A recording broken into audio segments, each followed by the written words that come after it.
goodness. Man, that music, that beat, that bass, that drop is so hot. Yeah, thank you. No, you're too kind. Stop. Sit down, please. Stop.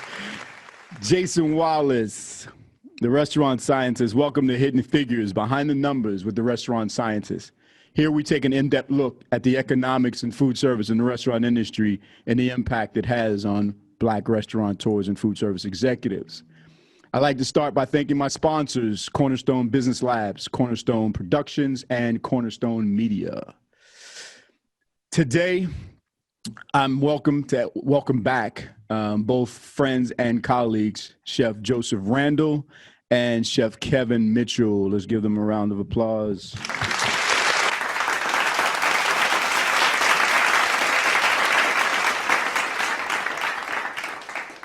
So as I said earlier, the show objectives is basically to examine the economic disparities and inequalities impacting Black food service professionals and restaurateurs. And again, the reason why we separate those two is because from a food service point of view, you're talking about fast dining, fast casual, quick service, and fast food organizations versus the independent restaurants, which are more casual and upscale dining facilities. So our discussions examine the financial data, statistical information, and we try to identify and expose racially biased pain points, detours, roadblocks, and rabbit holes.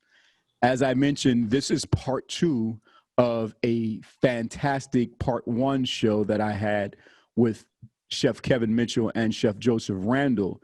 And in part one, we basically chronologically spoke about the development of Black chefs from 1816, when the first slave ship arrived in Jamestown, Virginia, all the way. We went through the 1800s. We talked a little bit about the antebellum period.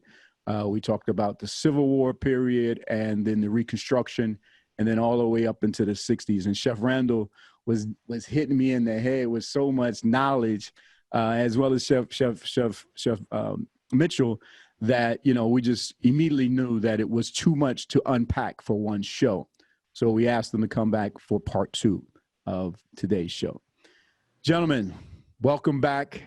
And I want you to, for those listeners and viewers that did not get a chance to, may not know who you are, let's start with Chef Randall. Chef Randall, give us a little overview of your career as a chef. Well, welcome. Thank you for having me. First, Jason, I'm happy to be here and share whatever knowledge I have. As you said, I'm Chef Joe Randall. I've been cooking over 50 years. I started in the Air Force and then got out and went into the hotel industry. Worked for Chef Robert W. Lee at the Harrisburg Hotel and Chef Frank Castelli at the Ben Harris Hotel. And then I ventured out around the country, New Jersey, New York, Buffalo, Seattle, Los Angeles, and back to Baltimore. Mm-hmm. And I've been the last 20 years here in Savannah, where I ran Chef Joe Randall's cooking school for 17 years, which I retired in 2017 and turned into the African American Chefs Hall of Fame. Okay. Excellent. Thank you for that rich history. Chef Michell. Yes, sir. How are you today, brother? I'm good. Thank you for having me back. No problem. Welcome back. Tell our listeners a little bit about your past. Well, we'll start right now. I am a chef instructor at the Culinary Institute of Charleston. Been here for 12 years. Prior to that, my career spans through working in independent restaurants, hotels, university dining. I was a chef at Cornell University. I worked for Starwood Hotels, which is now taken over by Marriott. I was involved in opening up several hotels throughout the company, country clubs, so on and so forth. I do have, like you, my 2 degrees from the Culinary Institute of America. We have our associates in applied sciences, basically in culinary arts, our bachelor's in culinary arts management. And recently in 2018, I received my master's in Southern Studies, which basically spans and studies the relationship of food or Southern food culture, Southern ingredients, and the history of African Americans in cooking. And that was done at the University of Mississippi. Okay. So yeah, there's just so that my audience knows that there's a competitive spirit and a drive that we have for each other. So we, and we like to put that kind of what I call professional peer pressure on each other. And when Kevin went back and got his master's degree, I was like 50, you know what I mean? And I was like, oh shit. Now, this guy when got his master's degree, now I got to get mine. I talked to Chef Randall and he was like, yeah, you got to do that. So, I want to thank Kevin again publicly for inspiring me and pushing me to go back and acquire my master's degree as well. So, I don't know what's going on with that PhD thing, but, we'll have that conversation. Chef Randall already told me to go back, right? I don't know if he told you. In front of both of you. So that's the conversation we may have soon. I got some things in the fire. See, there you go. See, but yeah, that's the way we like to push each other. You know what I mean, and inspire and motivate each other. And it's a blessing. Again, welcome back to the show, and I'm proud again to call you my friends and colleagues. So let me tee this up for us, and we can jump right into it. So last episode we spoke about again the White Lion Dutch ship that brought the slaves, 20 African slaves, to Jamestown, Virginia, and then we started talking about the antebellum period, 1812, 1815, before the Civil War, which was 1861. And then we went into the Reconstruction period. We spoke about 1865 to 1877. Again, where there were black chefs were doing the cooking and were considered chattel. So what we want to now do is, and Chef Randall brought us up to, early the 1960s, even 1865 to 1965, which was the Jim Crow era.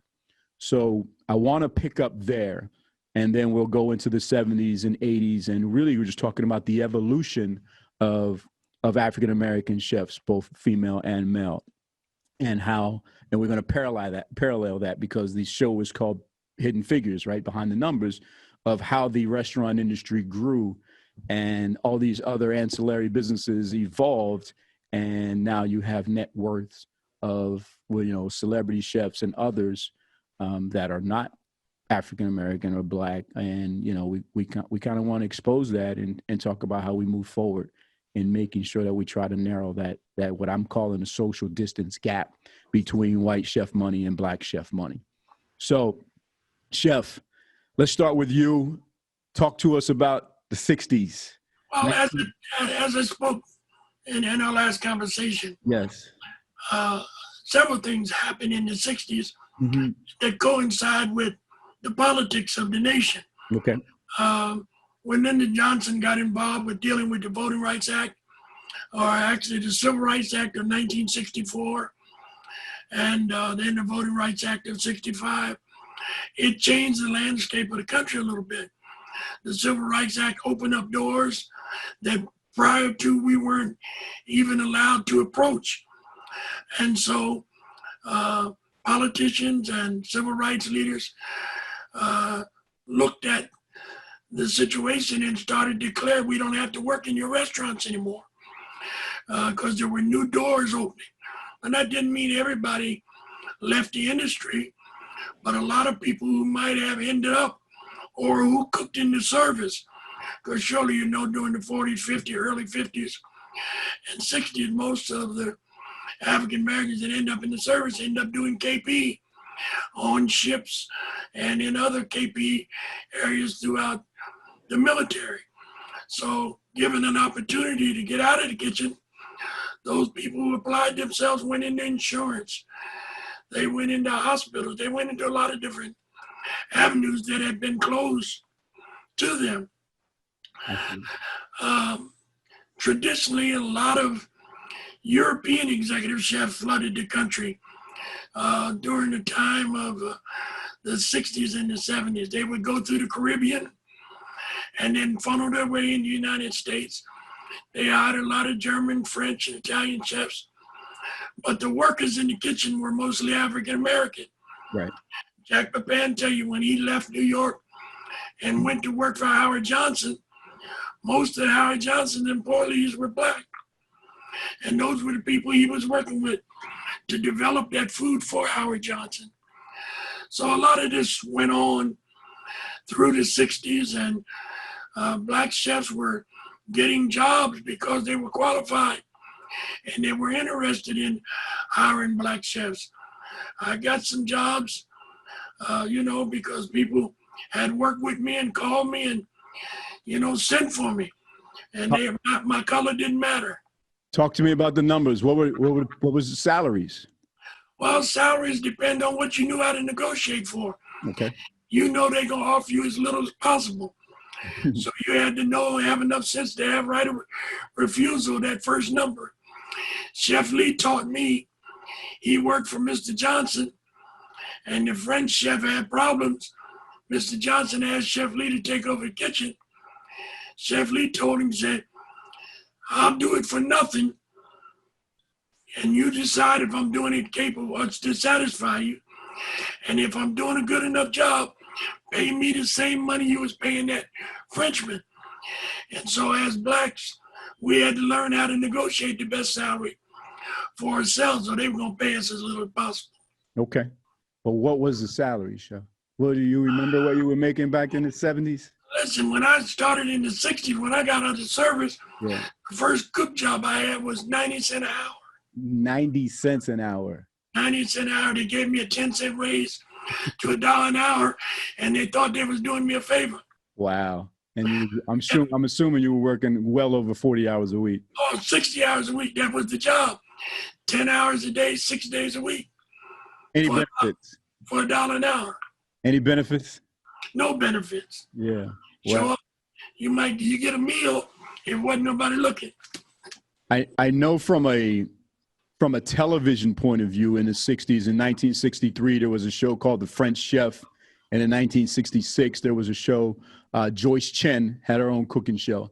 Yes. And then in the 70s, when, like you said, you had Justin Wilson cooking Cajun food, and then Jacques Pepin, Everyday Cooking with Jacques Pepin. So, and what we try to do with the show is, we try to parallel economically what chefs were doing and the compensation that they were getting versus black chefs and what they were doing and the compensation they may or may not have been getting. We weren't exposed to those extra avenues. There were very few blacks getting book contracts. Jack Pepin wrote several books before he got his television show. And that was the gateway into television, to have a book and have an audience. And so there for quite a while, we weren't considered folks who could draw an audience. So, it was the same thing with book deals. And so that was part of the problem. Right. So that meant that our revenue, we didn't have those bonuses, that extra money. Absolutely, that ancillary money, absolutely, residual money. Right. Chef Michell, anything you have to add to that period of time in your research? No, pretty much. I mean, what Chef said was pretty much what was going on. I do believe in some of that time period, going further into the 60s, 70s, specifically maybe in the 80s, we were being told or not to get into positions that dealt with cooking. It was a way to remember our servitude as enslaved people. So the black families were encouraging their children to not want to be cooks and chefs and bakers. They go on and be a doctor, go on and be a lawyer, go and do this and go and do that, because you don't want to be in that kitchen, because it will remind you of the servitude. But we also have to remember those positions, specifically cooking, being a tailor, things like that, those were considered feminized positions, and those positions were exclusively left to African Americans. So basically it was kind of like you got in where you fit in. If that's what you wanted to do, that's basically what you could do. So, Right. but we know moving further into the 80s, into the 90s, that's when things kind of blow up a little bit. But then past that, they come back. Chef, absolutely. Chef Randall, walk us through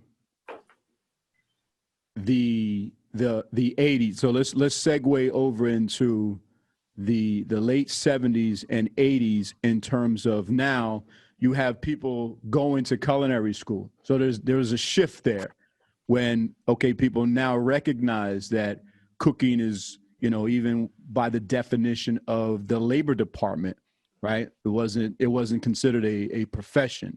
Right, not till 1977 did the U.S. Department of Labor reclassify chefs from domestics to professional. But as Kevin said, two things. Parents were concerned about their children being somebody. Mm-hmm. They were sending them off to college across the board. Mm-hmm. Now, prior to this era of the late 60s, early 70s, culinary schools weren't as prevalent. But I taught at Cheney, Morgan State, and a couple other colleges. And I had grandmothers and fathers and mothers tell me, I sent my child to school to be somebody, not to be no cook. Right. Because we're still dealing with, even though it was a steady job, except for the seasonal work, because sometime in the winter they get laid off, you did have a situation. It was still low wages, long hours, and it was hard work. Right. So the parents were trying to find their children an opportunity for them to do better than they did. So in 1963, and by now, a lot of the culinary schools had begun to expand around the country. Surely you know two of the oldest schools in the nation. Three was LA Trade Tech, which was established in 1936. City College in San Francisco was established in the 40s. And obviously, this Culinary Institute of America in 1946. And most of that was about GIs using their GI Bill when they got out the military after World War II and the Korean conflict. Mm-hmm. But as after the 70s, and then, in 77, going into 78 and 79, this is where we started dealing with the understanding of this being a profession and not domestic work. And then eventually with the onset of television and Julia Child's and James Beard's writings, the group got together in 83 to define what American regional cooking was. And so now we had Who's the group? Well, it was Julia Child's, okay, Robert Mondavi, Craig Claiborne. Any black people in that group? Not a soul. Oh, okay, all right. I just want to make sure we're on the same page there. You're right on target, not a soul. Okay. But they were interested in defining what American regional cooking was. And out of that session down in New Orleans, we got Southern cuisine, South Mexican, Tex-Mex, California cuisine. It became every regional one to have its own. Because truly in America, we only had one truly complete cuisine in America, and that was Southern cuisine, from appetizer to dessert.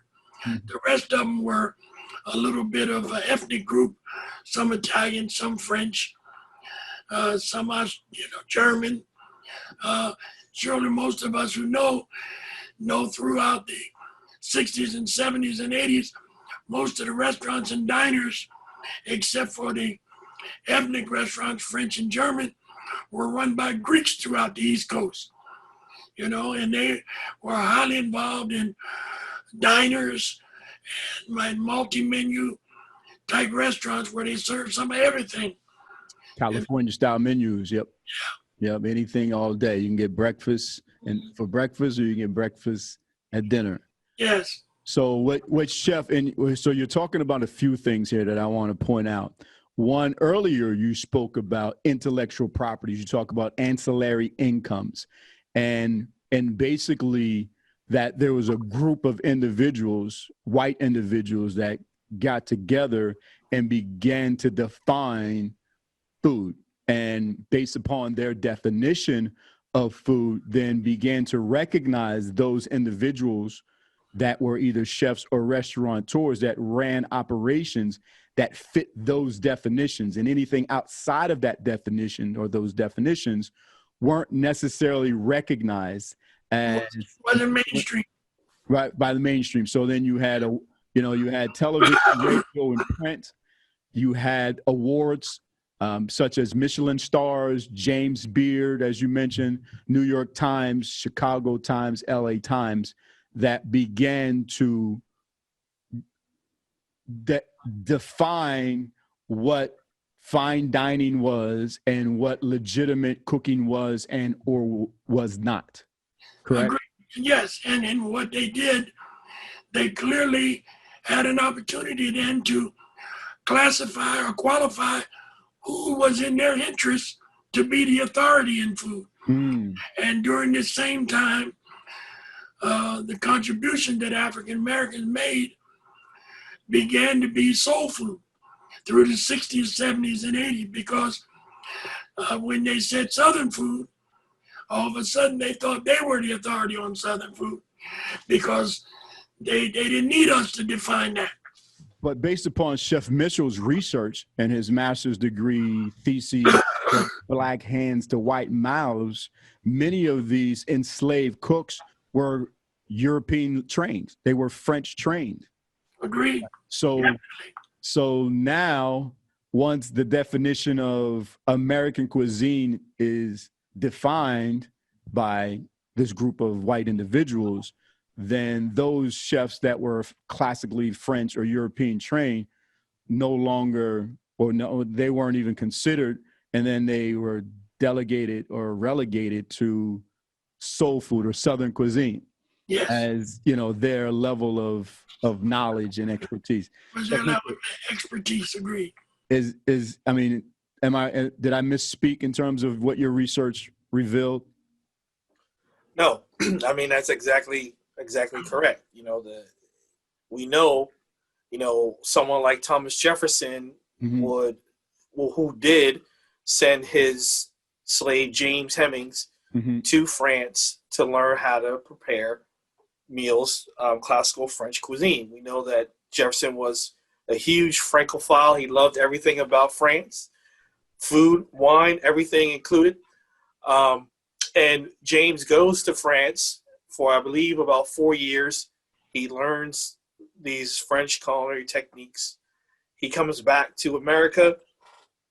He becomes Jefferson's private chef, personal chef, whatever you want to call it, in Monticello, and he is preparing this French food.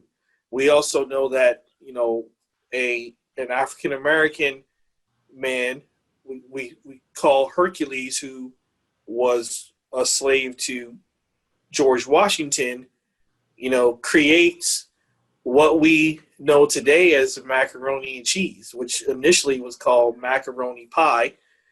We believe that initially wasn't made with elbow macaroni or cheddar cheese. It was made with spaghetti noodles and Parmesan cheese. Dropping that knowledge, chef. Keep dropping it. Wow. We know that these cooks and chefs were being trained and knew how to prepare this type of food, whether it was French, German, Italian. But of course, I always say that, when we talk about cooking becoming a true profession, that's when the profession is infiltrated more by whites and then blacks, specifically initially women, because we know women were the ones that were really doing the cooking initially.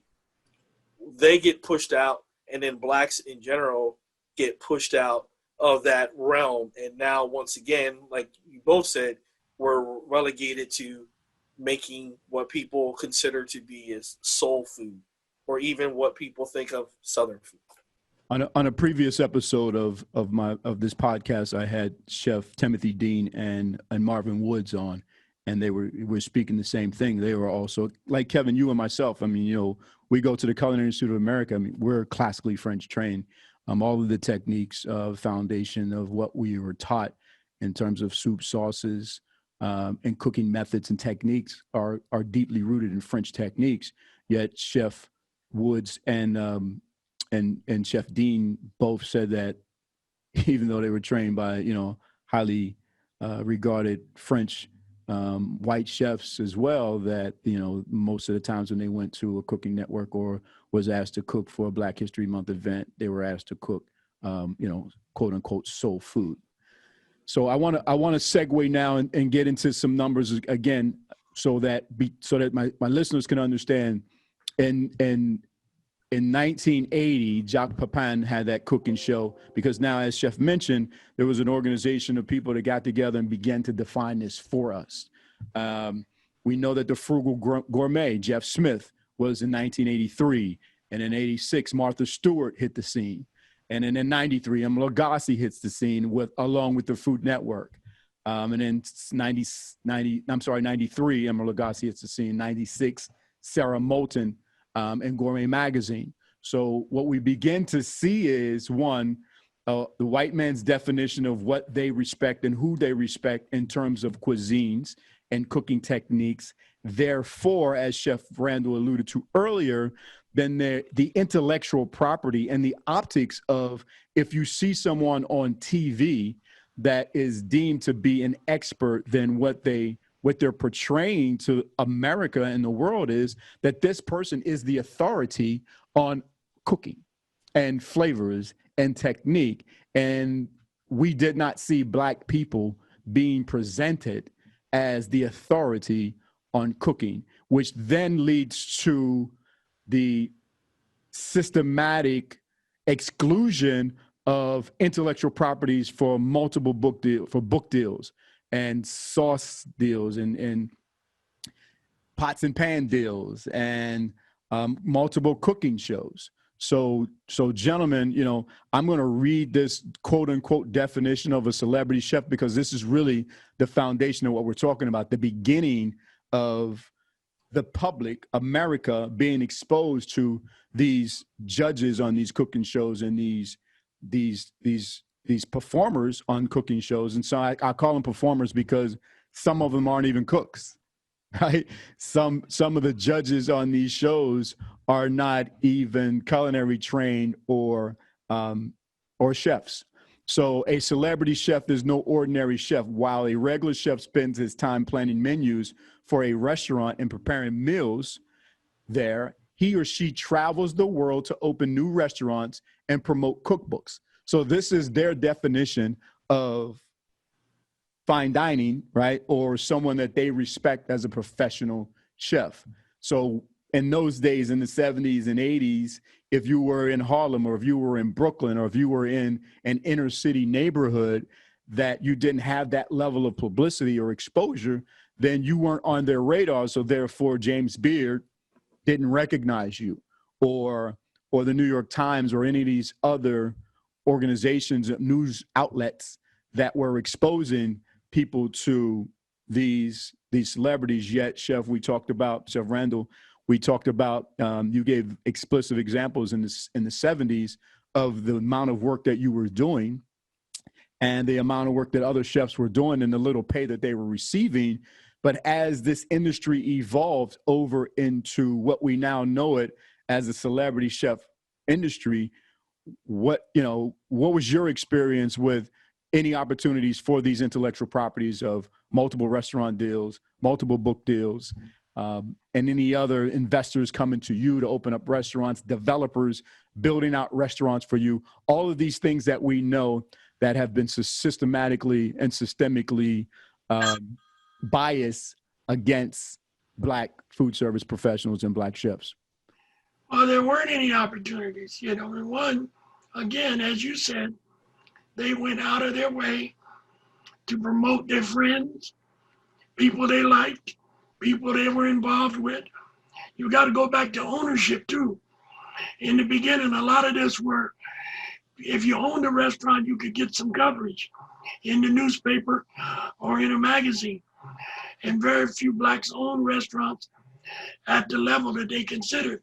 So since we didn't, I don't know, there were years, if you didn't own a Burger King or a McDonald's, you couldn't get covered in Black Enterprise. Now, so you can imagine about the rest of the magazine. Right. Chef, So go ahead, that's clear. Go ahead. No, go ahead, Chef. No, I'm just going to say, but that was clear that they had centered the market, so to speak, and they promoted each other. Edna Lewis came along during this time. Mm-hmm. James Beard was very fond of her, but her book didn't come out till 1976, A Taste of Southern Cooking. And it was an authority on Southern cooking was Edna Lewis. They all loved her, trying to gain what knowledge she could. Then the next thing you know, they were promoting Southern cooking. I mean, tell me a little. I mean, who was cooking all the food, like in those restaurants that they did respect, Commander's Palace, and you know these other restaurants in New Orleans and in North Carolina, South Carolina, New York, across the country, Chicago. Who was in the kitchen doing it? But you know, and at that point is if the media doesn't recognize you, if you're not the executive chef, then the executive chef is the one that kind of gets. Right, the accolades and that, you know, he's the executive chef of this particular restaurant. It's true today. Our dear friend Charlie Trotter's assistant just passed. Mm-hmm. But God knows a lot of people don't know that Charlie Trotter ever had a black chef working for him. Mm. And he held that kitchen down. Mm. Charlie was traveling, going here and there and doing everything. Reggie held the kitchen down. Mm. What's his name, Chef? Reginald. Sheesh. So, Chef Michell. Yep. Let's take a deep dive in this. You went to culinary school. You came out of culinary school. What was your experience like, and what time? You know, give my listeners an idea of what period chronologically. What was the time period? Well, I went to culinary school, and I got out in the early '90s. So I got out in '91. No Food Network at this time, right? The Food Network didn't exist in 91. Just putting that out so that our listeners can follow and understand what's going on. Go ahead, Chef. And my experience, I worked in several restaurants throughout. You know, I went back home to New Jersey. I worked in other places where I could, on some levels, get to a sous chef position. Mm-hmm. But when it came to breaking that ceiling to get that executive chef position, I would get passed over many times. Same restaurant, passed over for another chef, basically 3 times in a row. And they would hire the chef. The chef, case in point, one had an alcohol problem. Right. The other had a drug problem.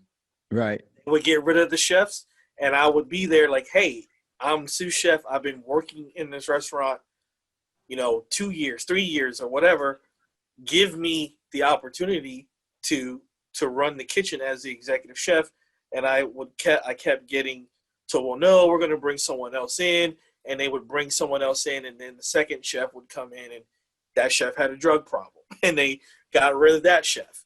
And so you broke up a little bit earlier. I just want to clarify for my listeners. The chef said that many of the leaders, right, and that was executive chef that he worked under had either alcohol problems or drug problems and or both, which was really the foundation of what Anthony Bourdain's book, Confidential Kitchen, where it was clearly known. It was a known fact in our industry that that there was a drug and alcohol problem. The issue that I want to point out, and I'm going to get right back to you, Chef, is at any time, at no time that I've ever seen it be acceptable for a black man or woman to be a leader in any organization and openly drink on the job and get drunk on the job, where I've seen situations where the chef was too drunk to even drive himself home that they would put him in a cab, or the chef was so drunk, By the time appetizers, when I worked at a catering facility,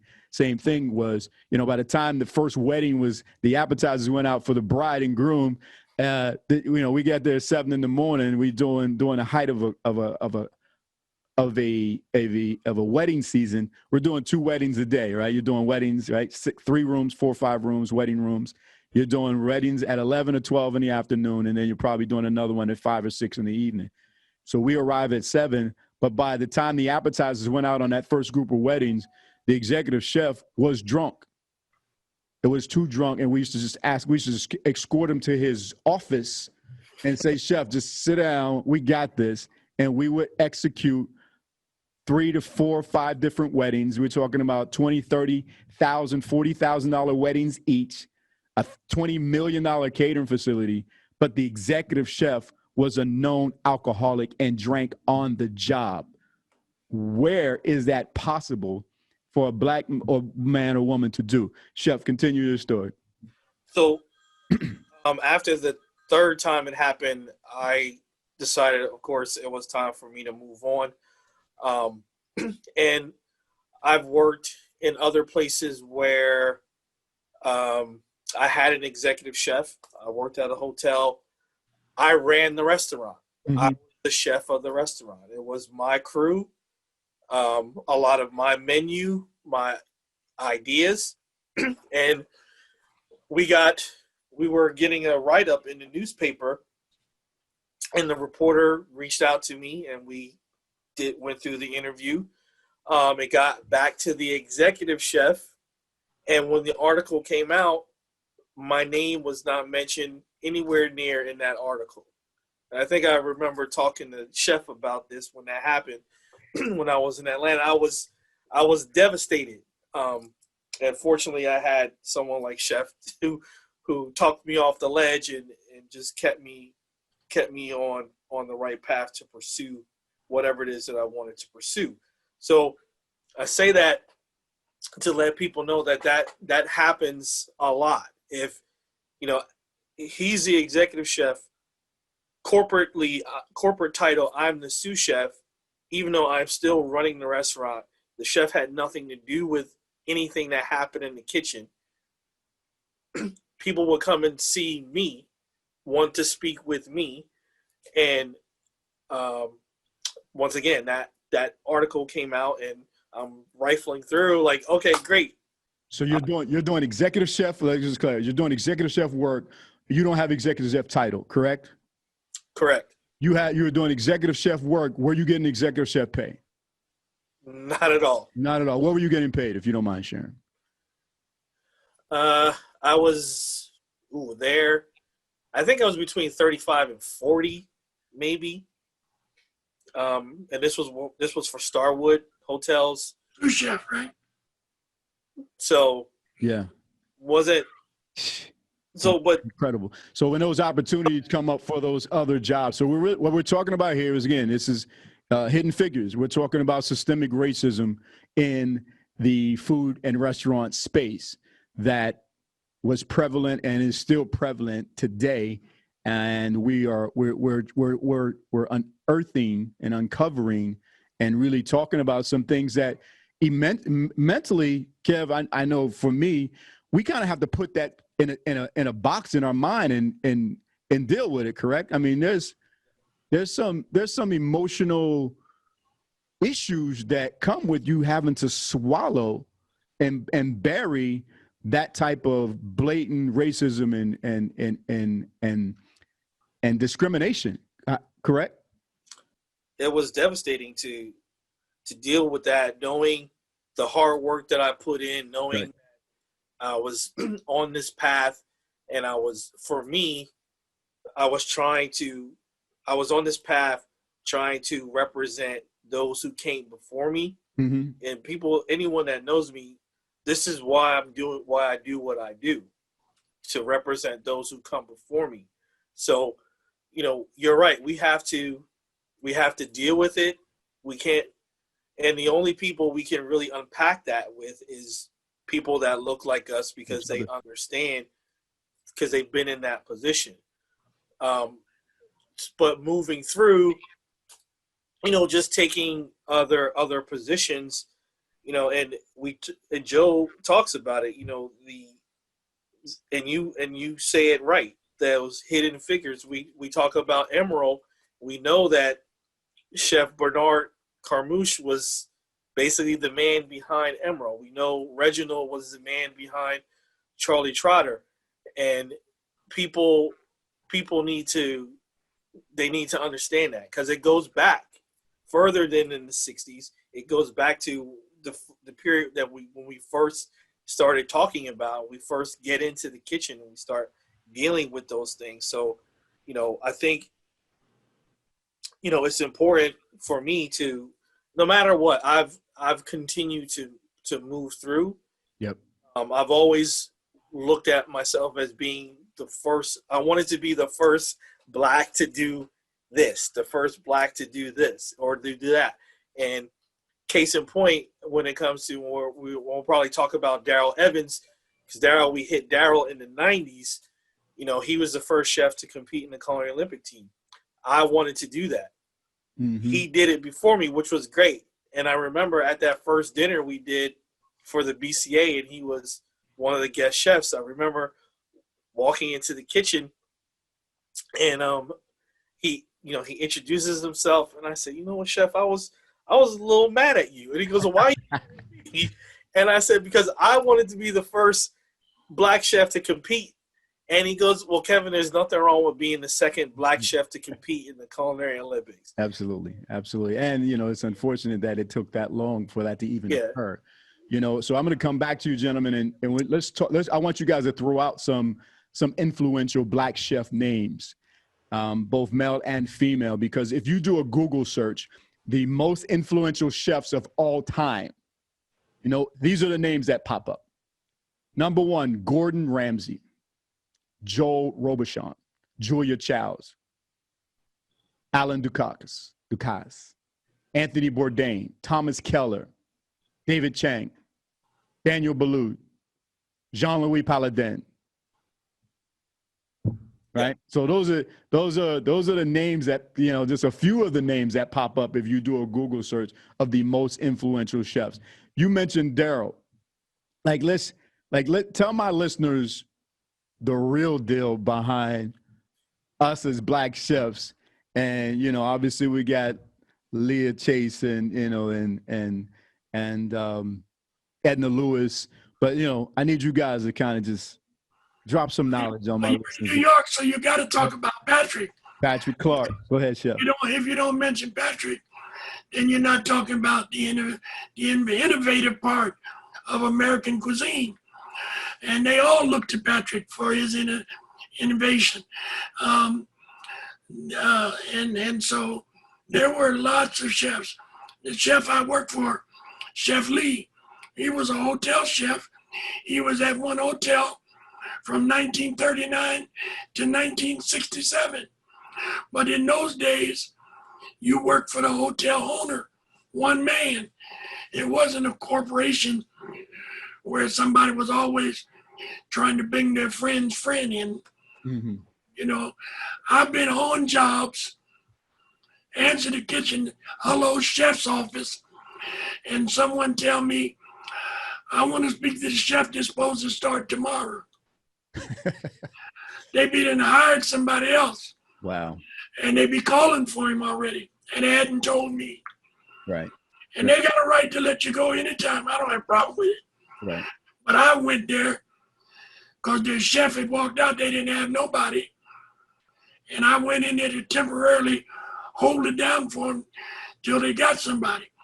I never agreed to stay, or did they ask me to. But I was giving them a hand. And I remember that day, we had a banquet for about 1,800 for the Knights of Columbus. 800, not 18. And I was on the elevator with my apron in the hand and said, listen, y'all can be honest with me or you can put this dinner out yourself. And so then they told me the truth and I put the dinner out and then I left. But they played some games with you because they in charge. Yeah. You know, and I'm back to ownership. And so, and then you get Black managers who come up the ranks and they'd rather be a manager over a white chef. instead of looking for a black chef to mentor, to help make him a better chef. Right. Yeah, we spoke when I had Chef Woods and Dean on the show. We spoke about, some of those black chefs, even back in the 80s and 90s, that didn't want to be recognized as black chefs. And, but now they're out there promoting them. They didn't want nothing to do with it. Yeah, they didn't want nothing to do with us back then. I used to look at them and ask them what's wrong with them. Yeah. And if you guys want to drop any names, go ahead. I won't do that, but no, they know who they are. Let's talk about Erlis Bell. Let's talk about Bernard Camouche. Like, let's put our brothers, Roshara out there. Like, we've lost trying to get on the show next week. We've lost so many. Clifton Williams. Clifton graduated from the CIA in the early years. He worked for me. We worked together in 1968 at Llewellyn Farms in New Jersey. Mm-hmm. He came to Pennsylvania in 71 as my sous chef at Galen Hall Chalet Country Club in Pennsylvania, and then went back to the CIA and graduated and went to the Playboy Club in Chicago, and then to the Executive Hotel in Orangeburg, Kentucky. He was there for 20 years. Johnny Rivers. Johnny Rivers was the poster boy for Disney for 20 years. Clayton Sherrod, he down in Birmingham, worked country clubs. So this thing about, there were two sides to it. In the early years, a lot of it was on-job training. You learned how, but you didn't necessarily know why. That's where education came into play. When you went to college, went to culinary school, the object was for you to learn how and also why. Wow. So you could then be a better teacher. I had to go to Berkeley and UC Davis because I started teaching in Sacramento. I was equipped to teach them how, but I couldn't explain why. Mm-hmm. So I went back to school and studied to become a better teacher so I could teach them why. So I've got students all over the country, and I'm thankful for that keep in touch. They're doing well. Clifton's son, Kenneth Williams, he went to graduate from the CIA after Clifton did. He's out in Los Angeles working in casinos. But there's a lot of wonderful young talented chefs, and they all weren't trying to get on Top Chef. They were trying to get jobs in the industry and perform at a professional level. Chef Michell, I understand you were teaching a class at the Culinary Institute of America currently. Is that correct? Yeah. It's a congratulations on that. That addresses chefs and Southern food. Because we're up there now. I understand. I'm trying to get Roshara on the show, and I understand that she is the first Black female chef to be teaching at the Culinary Institute of America. So we want to give Roshara a shout out as well in the clap. So and I want to give a shout out to the Culinary Institute of America for, Kevin and I both sit on that diversity board up there, and we want to thank them for their openness and really trying to rectify the gap between the number of Black and African American instructors that are up there. So we know it's a work in progress, but we're, that's why I kind of want to shift the conversation now towards something like moving forward. Like, what are we going to do?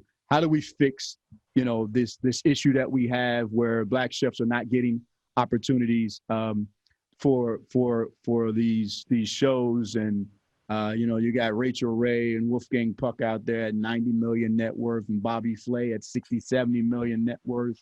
And Guy and some of these other celebrity chefs that have been exposed to the intellectual property opportunities, the licensing deals, and things of that nature.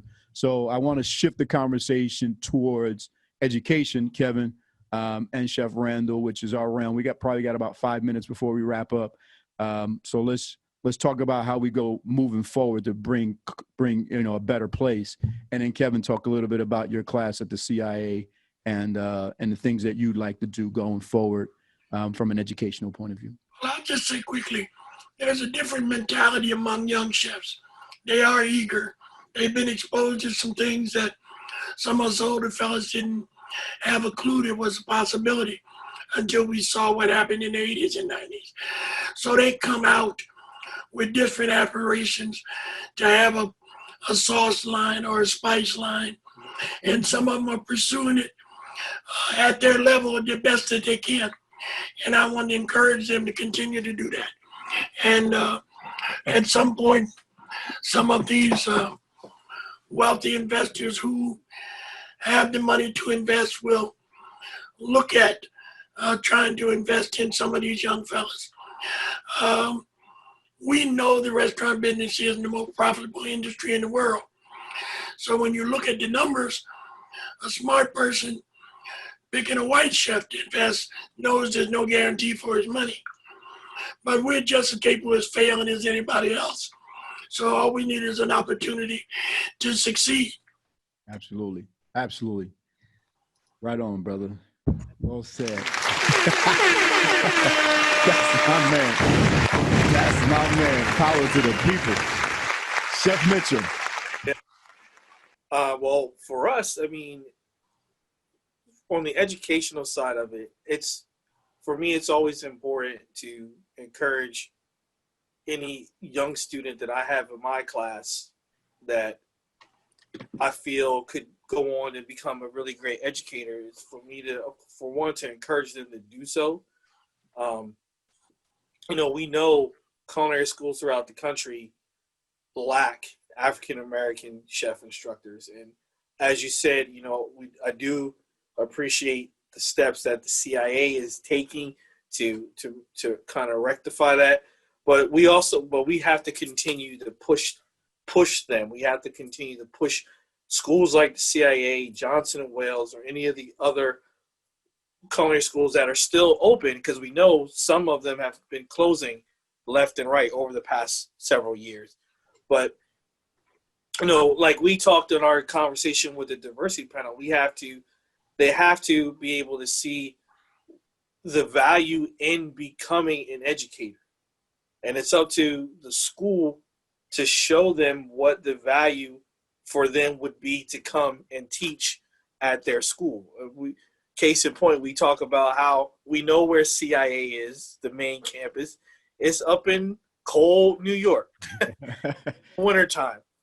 So how are you going to convince someone, say, even if it's, for me example, I'm living in Charleston, South Carolina. Right. It's about 80 degrees out there right now. Right. So how are you going to convince someone like me to say, hey, I want to move up to Hyde Park, New York, and live there in the dead of winter? And you've been there in the dead of winter. It's cold. Yeah, it's different. It's different. It's beautiful looking. That's something that's, kind of trivial and it's funny. But beyond that, like, what is the value? Are they marketing to hire Black chefs? Are they recruiting? What are the recruitment, tactics that they're using to entice African Americans to come and teach at that school? When you have 4 campuses, and between 4 campuses, you may have 3 African American faculty. That's a problem. Yes. Right? So, but once again, they are taking some steps to do that. But for us, even as chefs, outside of me being an educator, we have to encourage young people to want to get into education and want to become educators. So we can which encourages and improves the numbers of students that are going to culinary schools when they see that there are African-American chef instructors. I work here at the school. Our program is about 40% or so African-American, 1 African-American chef instructor in 12 years. Those things need to change. And things like you're doing with this podcast, and what Joe's been doing and has been doing for years, and what I've been doing with my work, that's the first step. And these young people have to see, and they have to know that history. We have to keep talking about Patrick and Daryl and Rodney and Timothy and all these guys. We have to keep talking about them and keep talking about the Nat Fullers and the Eliza Seymour Lee and Hercules. We have to keep talking about them so they know that we have a rich history in this profession. Absolutely. Let me say this, then I'm through. But the one thing, as an educator, through the years, what I've learned is the difference in some of these young people's thought process. They are trying now to do it quickly. But unfortunately, they go to culinary school and then they don't apply themselves in reference to extracurricular activities, to get involved with the chefs that visit the campuses, to make those relationships for the future. We got to try and get them in position to understand that's all a part of their growth. It's not just go when you're in the class, and then when you ain't in school, you don't worry about school. But sometimes just that relationship means to have an opportunity to go and be in class with, say, a chef like Patrick Clark, and then 5 years later you meet him, and now you can go to work for him. These opportunities, this thing, as soon as I go to culinary school, I want to open up a catering business because I don't want to work for the man. That's not going to get you to be the type of professional and manager that you need to be. Just be successful. Absolutely. Absolutely. Well, I want to thank both of you gentlemen for a fabulous show again, part 2. Let's get the round of applause here.